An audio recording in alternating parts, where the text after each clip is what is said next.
The vast expanse of the cosmos had always seemed endless, teeming with life yet still mysterious in its depths.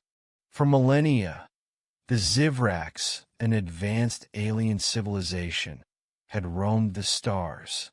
They prided themselves on their technology, their intellect, and their ability to explore and colonize.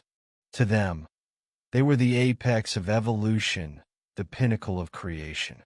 But when their fleet stumbled upon a quiet blue planet on the fringes of a distant galaxy, their arrogance began to falter. Earth, as the Zivrax learned, was a peculiar world. It seemed primitive at first glance. Ruins of ancient cities littered its surface, overgrown with vegetation, as nature reclaimed what humanity had left behind. The humans themselves were sparse, scattered, and seemed to live in isolation. To the Zivrax, they were a curious anomaly, a species that had apparently failed to maintain its civilization. The aliens descended cautiously, cloaking themselves and observing from the shadows. What they saw baffled them. Humans, with no visible signs of advanced technology, moved with an air of quiet wisdom. They spoke little, often sitting in contemplative silence, gazing at the stars as if they held secrets too vast for words. Intrigued, the Zivrax began digging into Earth's history. What they discovered shook them. Human civilization had once spanned the globe, reaching heights of technological marvels. The humans had created machines that could think, buildings that pierced the heavens, and systems that connected their entire species. But the records also spoke of wars that scorched the planet, pandemics that swept through continents, and ecological collapses that brought them to the brink. The Zivrax dismissed this at first. Surely, such a reckless species couldn't hold the answers to the universe. Yet, as they delved deeper, they realized the humans had survived countless cycles of destruction and rebirth. They had adapted, rebuilt, and learned.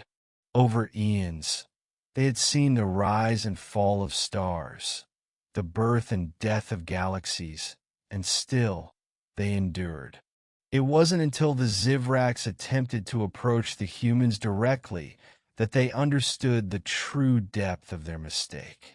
A single human, old and frail, stood at the edge of a crumbling city. The aliens revealed themselves, expecting fear or awe. Instead, the humans simply smiled, a knowing, almost pitying expression. "You've come to learn," the humans said, their voice calm and steady. "But you've already failed to understand." The Zivrax hesitated. Their leader stepped forward, speaking in a synthesized version of the human language. "We seek knowledge, the secrets of survival, the truths of existence." The human chuckled softly. "You look at us and see relics. But we've seen what you cannot. Time does not forgive hubris." The alien leader felt a pang of unease. "You are the elder species?" they asked hesitantly. The human nodded slowly. "You may think yourselves advanced, but your journey is just beginning. We've walked paths you cannot yet imagine, and perhaps you'll walk them too, if you survive." With that, the human turned and walked away, leaving the Zivrax standing in stunned silence. For the first time, the aliens felt small, insignificant. They had always believed themselves to be the explorers, the discoverers, but now they realized they were children compared to the humans' ancient wisdom. As they returned to their ships, the Zivrax pondered the lessons they had learned too late. Humanity, the original elder species, had already charted the stars, faced the perils of their own making, and transcended them. The universe, it seemed, still held secrets far older and wiser than they had ever imagined.